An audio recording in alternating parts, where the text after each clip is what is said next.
Welcome to the second part of the tutorial. Today we will light up our scene and add post-processing. The first step is to adjust our main light source, a spotlight positioned at the window to simulate incoming light. Because we want to use area lights for the scene, we will rely on Unity's baked lighting system.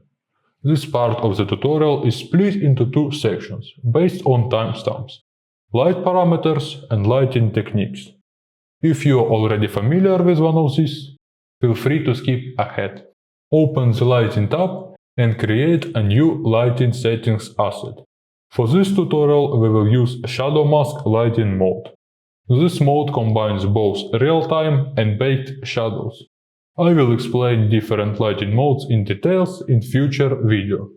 Let me know in the comments if you are interested. Next, in light mapping settings we can choose between CPU and GPU Lightmapper. Progressive CPU Lightmapper uses branched path tracing, which gives more quality results with longer renders. The GPU version is designed for faster iteration, but because of its different pathing strategy, Unity states that up to 4 times more indirect samples may be needed on the GPU to match the CPU's quality. Because this is a simple low-poly scene, we will use GPU Lightmapper. Now let's move on to the light samples type.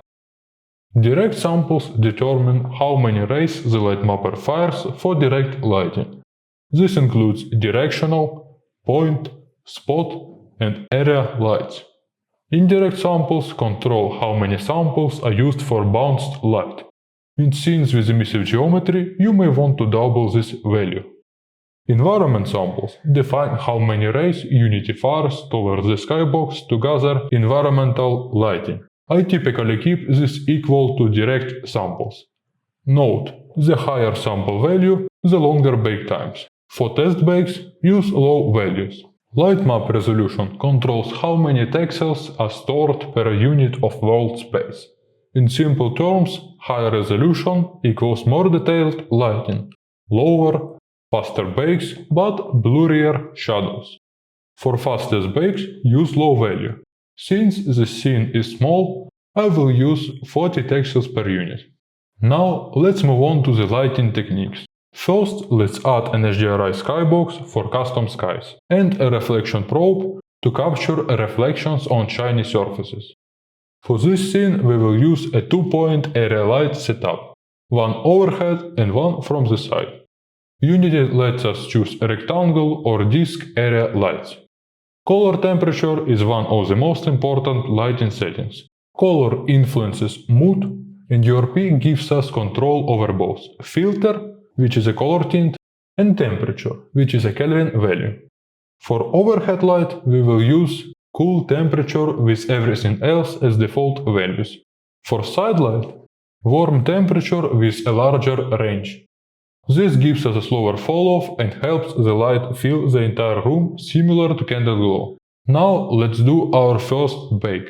The result looks good, so we can move on to the next part, camera angle.